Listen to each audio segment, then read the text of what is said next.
नमस्कार, मैं कुमार श्रीकांत आपका स्वागत कर रहा हूँ। और आज एक कैसी राजनीतिक भविष्यवाणी, वैसे तो मैं भविष्यवाणियाँ नहीं करता हूँ। सड़कों पर जैसे कि आपको पता ही है कि बंगाल में अलग-अलग जिलों का सर्वेक्षण किया, अलग-अलग सीटों पर मैंने बात की। किसकी कितनी सीटें आएँगी, ओपिनियन पोल हो या एग्ज़िट पोल हो या एग्ज़ैक्ट पोल हो, अलग-अलग मुद्दों पर मैं आपसे हमेशा बात करता रहता हूँ। जो मैं देखता हूँ, जो मैं समझता हूँ, जो मैं आप तक पहुँचाता हूँ, वो ज़मीनी हकीकत होती है और बहुत हद तक जो ज़मीन कह रही होती है, मतदाता कह रहे होते हैं, लोग कह रहे होते हैं, नागरिक कह रहे होते हैं, वो आप तक मैं पहुँचाने की कोशिश करता हूँ। लेकिन मेरे पास एक खबर है और इसे आप राजनीतिक भविष्यवाणी ही समझ लीजिए, कोई बात नहीं। आप इसे राजनीतिक भविष्यवाणी ही समझ लीजिए या फिर आप इसे कुछ और भी समझ सकते हैं, इसमें भी कोई दो राय नहीं। लेकिन कहना ज़रूरी है क्योंकि सत्य बोलना, सही बोलना और वक़्त से पहले आप तक खबर पहुँचाना, ईडी की रेड आईपैक पर 3 दिन पहले मैंने आपको बताया कि ईडी रेड करने जा रही है।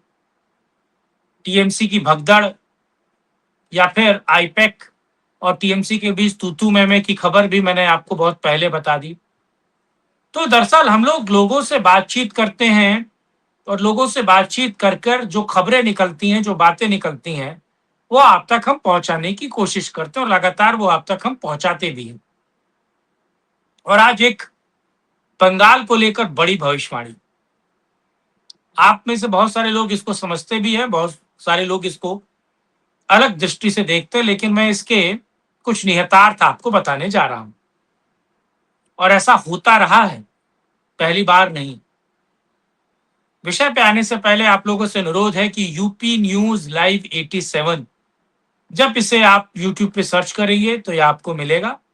आप ज़रूर उसे सब्सक्राइब करें, ज़रूर आप उसे लाइक करें और अपनी पहुँच, अपनी धमक, अपना आशीर्वाद यूपी न्यूज़ लाइव 87 जो मेरा यूट्यूब चैनल है, वहाँ तक पहुँचाएँ और ज़रूर आप उसे सब्सक्राइब करें, पहली चीज़। दूसरी सबसे महत्वपूर्ण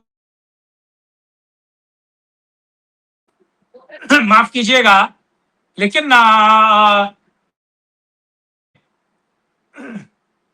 दरअसल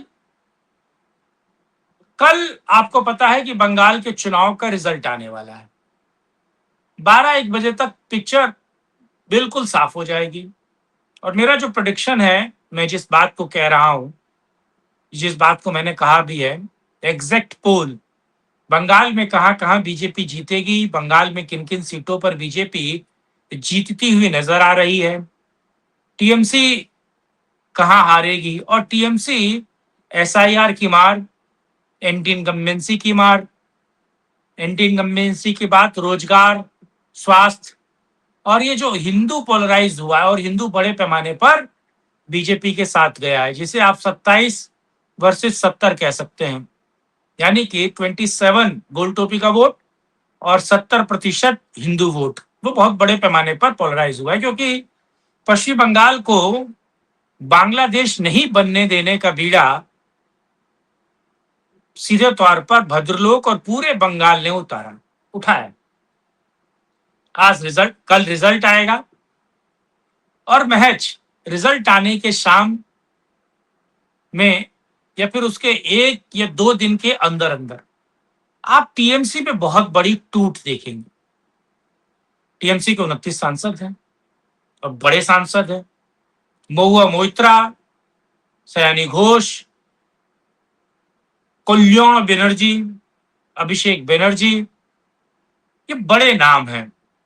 और आपको पता है कि टीएमसी के सांसद लोकसभा में बवाल काटने के लिए जाने जाते हैं। कभी वो कांग्रेस के साथ आते हैं और कभी वो कांग्रेस के विरोध में भी बात करते हैं। बीजेपी को तो वो निशाने पर लेते हैं। लेकिन बंगाल का इतिहास कहता है और राजनीतिक इतिहास इस बात को कहता है कि जब-जब जो पार्टी बंगाल में आई है, उसकी विपक्षी पार्टी में टूट हुआ है।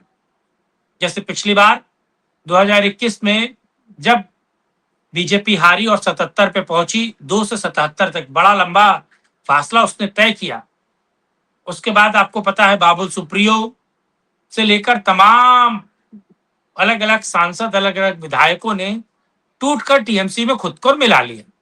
और इस बार खबर ये है, और ये अंदरूनी खबर है, ये टीएमसी के कार्यकर्ता भी इस बात को लेकर बड़े परेशान हैं। दरअसल टीएमसी के कार्यकर्ता और उसका क्लब कल्चर वाले जो लोग हैं, वो बीजेपी में मिलने वाले हैं। वो बीजेपी से लगातार बात कर रहे थे और सौमिक भट्टाचार्य से भी बात कर रहे थे, शुभेंदु अधिकारी से भी बात कर रहे थे कि साहब हमको अपने में मिला लीजिए। लेकिन शुभेंदु अधिकारी, सौमिक भट्टाचार्य ने सीधे तौर पर मना किया कि साहब यहाँ तुम्हारी कोई एंट्री नहीं है। यानी कट मनी के सौदागर, और खास तौर से कहा जाए कि टीएमसी के गुंडों की बीजेपी में एंट्री नहीं है। लेकिन 20 से ज्यादा टीएमसी के सांसद बीजेपी में मिलने वाले हैं। आपको पता है कि लोकसभा में बीजेपी के तकरीबन 240 सांसद हैं। 240 ही है, माफ कीजिएगा, तकरीबन क्या। अब 240 में अगर 20 मिलते हैं, और आपको पता है कि लोकसभा में को छोड़ा जाए तो राज्यसभा में 7 सांसदों की गणना बड़ी है बीजेपी की। आम आदमी पार्टी के सांसद टूटकर राज्यसभा में आए हैं। वो बात अलग है कि हरभजन सिंह के घर के बाहर आम आदमी पार्टी के कार्यकर्ताओं ने गद्दार लिखा। अच्छा, गद्दार नहीं, GADAR लिख दिया तो गद्दर हो गया। तो गद्दर मतलब पंजाबी में गद्दर लिख दिया। अब पंजाबी में भी गद्दर कोई शब्द नहीं होता और गद्दार ही शब्द होता है। वो मतलब इतने निपट अनपढ़ हैं कि गद्दार नहीं लिख पाए। आपको पता है किस तरीके से संदीप पाठक को पकड़ने के लिए आज पंजाब पुलिस उनके आवास पहुंची, और संदीप पाठक पीछे वाली जो एक तरीके से रोड होती है, सर्विस लाइन, वहां से वो निकलकर भाग गए। आपको पता है किस तरीके से राघव चड्ढा के पीछे भी पड़ी और अलग अलग सांसदों के पीछे। आज तो बल्कि एक और सांसद है जिनके घर पर पुलिस की रेड हुई और उनके बिजनेस पर भी रेड हुई। ये तो है। लेकिन लोकसभा में अगर 20 टीएमसी के सांसद टूटकर आते हैं तो बीजेपी सीधे तौर पर 260 पहुंचती है। यानी कि बहुमत के आंकड़े से वो अभी भी 12 पीछे रहेगी। कहा जा रहा है कि ये 20 जब सांसद टूटकर जाएंगे बीजेपी में, मैं आपको बता दूं, जैसे जो घोर वामपंथी या घोर टीएमसी के समर्थक हैं, उन सांसदों को छोड़ दिया जाए, यानी कि सयानी घोष, महुआ मोइत्रा, कल्याण बनर्जी, अभिषेक बनर्जी, और दो एक सांसद हैं, मिस्टर सेन करके हैं एक। अगर उन लोगों को छोड़ दिया जाए तो बड़े पैमाने पर, इसमें बाबुल सुप्रियो भी हैं, बाबुल सुप्रियो भी मिलने वाले हैं, तो बहुत सारे सांसद जो हैं वो बीजेपी को मिलेंगे और बीजेपी का टैली जो है वो 260 होगा। कहा जा रहा है कि एनसीपी और एनसीपी के साथ साथ यूपीटी यानी कि उद्धव ठाकरे की शिवसेना के जो सांसद हैं वो भी बीजेपी को ज्वाइन करने वाले हैं। तो आप देखेंगे कि अगले सेशन तक आते आते, यानी कि अब जो एक तरीके से कहा जाए ग्रीष्मकालीन जो सत्र होगा संसद का, तो उसमें बीजेपी की संख्या 272 हो जाएगी। यानी कि मार्च या बहुमत के आंकड़े से वो प्लस जाएगा और बीजेपी की या एनडीए की संख्या तकरीबन 330 पहुंचेगी। और बहुत सारे ऐसे बिल हैं, बहुत सारे ऐसे कानून हैं, बहुत सारी ऐसी चीजें हैं जिन्हें संसद में पास कराने के लिए आपको बहुमत प्रचंड चाहिए होता है। तो अमित शाह का ये गेम है, अमित शाह ये करने जा रहे हैं।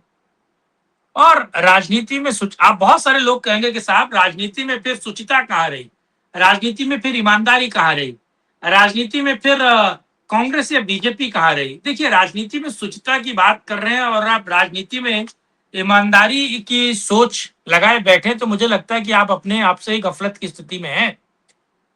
किसी भी राजनीतिक पार्टी में या किसी भी राजनीतिक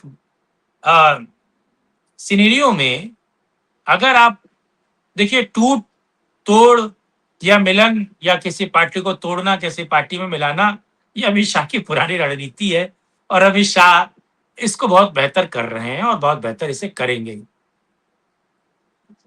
लेकिन इस बार ये मान के चलिए कि बीजेपी 272 का आंकड़ा जो उसको लॉस हुआ था 2024 के चुनाव में, वो उसे पूरा करती हुई दिख रही है। यानी कि बंगाल से और महाराष्ट्र से अलग अलग तरीके से बीजेपी अपना सिक्का या अपने पैटर्न को बनाते जा रही है। बहरहाल ये वीडियो आपको कैसा लगा कमेंट बॉक्स में अपनी राय रखिएगा। वीडियो को लाइक शेयर, चैनल को सब्सक्राइब करना बिल्कुल मत भूलिएगा। और यूपी न्यूज लाइव 87 जो मेरा यूट्यूब चैनल है, जरूर आप वहां जाइए, अपना आशीर्वाद सब्सक्रिप्शन के तौर पर दीजिए और लगातार जो सच की आवाज है और जो अलग राष्ट्रहित की आवाज है उसको समर्थन देना बिल्कुल मत भूलिए।